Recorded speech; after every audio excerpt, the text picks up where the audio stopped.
प्रिय भक्तों, आज के इस वीडियो में हम लोग सुनेंगे गंगा सप्तमी की कथा।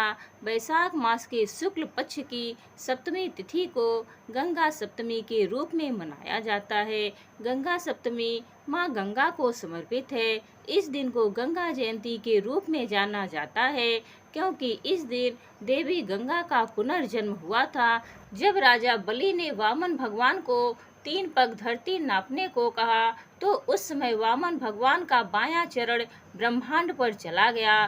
तब ब्रह्मा जी ने भगवान के चरण धोने के बाद जो जलधारा थी उसे अपने कमंडल में भर दिया। ब्रह्मा जी के कमंडल का यह जल गंगा माता के रूप में प्रकट हुआ और वह ब्रह्मा जी के संरक्षण में स्वर्गलोक में रहने लगी। उधर पृथ्वी पर श्री रामचंद्र जी के पूर्वज राजा सागर अपनी दोनों पत्नियों के साथ संतान प्राप्ति का तप कर रहे थे। भृगु मुनि ने राजा सागर के तप से प्रसन्न होकर उन्हें संतान प्राप्ति का वरदान दे दिया और कहा, आपको एक रानी से एक पुत्र प्राप्त होगा और दूसरी रानी से 60,000 पराक्रमी पुत्रों की प्राप्ति होगी। जिस रानी का एक पुत्र होगा उसी से आपके वंश में वृद्धि होगी। समय बीतता गया और राजा शकर की एक रानी ने एक पुत्र को जन्म दिया और दूसरी रानी ने एक पिंड को जन्म दिया, जिसमें से 60,000 पराक्रमी पुत्र प्रकट हुए। एक दिन राजा शकर ने देवलोक पर विजय प्राप्त करने के लिए एक यज्ञ का अनुष्ठान किया। जब राजा शकर ने उसके लिए अश्वमेध यज्ञ किया, तब उन्होंने अपने 60,000 पराक्रमी पुत्रों को उस घोड़े की सुरक्षा के लिए नियुक्त कर दिया। लेकिन देवराज इंद्र ने छल पूर्वक यज्ञ का घोड़ा चुराकर कपिल मुनि के आश्रम में बांध दिया। तब राजा शकर के 60,000 पुत्र घोड़े को ढूंढते ढूंढते कपिल ऋषि के आश्रम में पहुँचे। तब वहां उन्होंने देखा कि कपिल ऋषि के रूप में साक्षात भगवान तपस्या कर रहे थे और वहां घोड़ा बंधा था। राजा शकर के पुत्रों ने सोचा कि यज्ञ के घोड़े को कपिल मुनि ने ही आश्रम में बांधा है और वह सभी चोर चोर कहकर चिल्लाने लगे। यह सुनकर महर्षि कपिल की समाधि टूट गई और तपस्या में लीन कपिल मुनि ने हजारों वर्षों बाद अपनी आंखें खोली और क्रोध में आकर राजा शकर के 60,000 पुत्रों को जलाकर भस्म कर दिया। राजा शकर के पुत्रों का अंतिम संस्कार न होने के कारण उनकी आत्माओं को मुक्ति नहीं मिल सकी और वह भूत प्रेत बनकर इधर उधर भटकने लगे।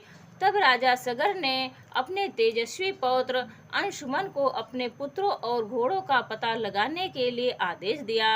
अंशुमन उसे ढूंढता हुआ कपिल मुनि के आश्रम में पहुंचा। वहां बाहर ही उसने अपने चाचाओं के शरीर की पड़ी राख देखी और यज्ञ के घोड़े को चढ़ता हुआ देखा।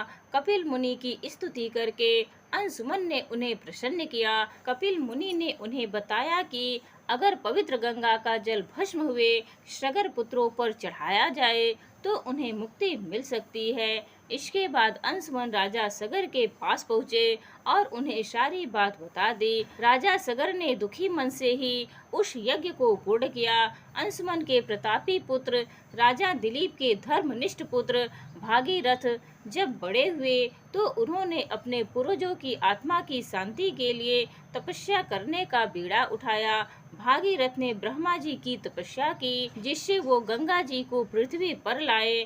ब्रह्मा जी भागीरथ की कठोर तपस्या से प्रसन्न हो गए और गंगा को पृथ्वी पर भेजने के लिए तैयार हो गए। तब ब्रह्मा जी ने देवी गंगा को आदेश दिया कि वह पृथ्वी पर जाए और वहां से पाताल लोक जाए, ताकि भागीरथ के वंशजों को मुक्ति मिल सके। तब देवी गंगा बोली, हे राजा, मैं इतनी ऊंचाई से पृथ्वी पर गिरूंगी तो पृथ्वी मेरा वेग सहन नहीं कर पाएगी और मेरा भार संभालने की शक्ति केवल भगवान शिव में ही है। उचित यही होगा कि मेरे भार और वेग को संभालने के लिए भगवान शिव का अनुग्रह प्राप्त किया जाए। तब राजा भागीरथ ने भगवान जी के कहे अनुसार भगवान भोलेनाथ की कठोर तपस्या करके उनसे निवेदन किया कि आप अपनी जटाओं में गंगा जी को समेट ले। भगवान भोलेनाथ ने गंगा जी की धारा को अपनी जटाओं में समेट कर बांध लिया, जिसके परिणाम स्वरूप गंगा जी की जटाओं से निकलने का रास्ता नहीं मिला।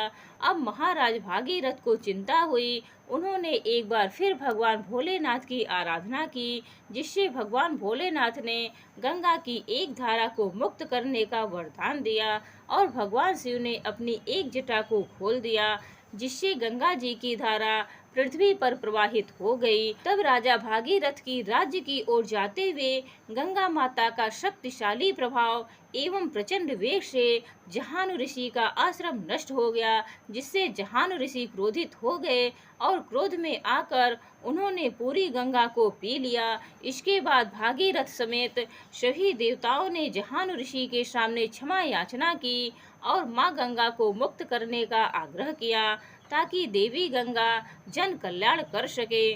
सभी देवताओं और भागीरथ की प्रार्थना से प्रसन्न होकर जहानु ऋषि ने गंगा जी को मुक्त कर दिया और तब वह धारा भागीरथ के पीछे पीछे गंगा सागर तक जा पहुंची, जहां पहुंचकर उन्होंने राजा सगर के मरे हुए 60,000 पुत्रों का उद्धार कर दिया। जहानु ऋषि द्वारा मुक्त करने की वजह से गंगा जी को जहानु ऋषि की पुत्री जाह्नवी के रूप में भी जाना जाता है। पुराणों के अनुसार वैशाख शुक्ल पक्ष की सप्तमी को जहानु ऋषि ने गंगा जी को मुक्त किया था, इसीलिए इस दिन को जहानु सप्तमी के नाम से भी जाना जाता है। तो यह थी आज की कथा। प्रिय भक्तों, उम्मीद है आज की यह कहानी आप सभी को पसंद आई होगी। हर हर महादेव।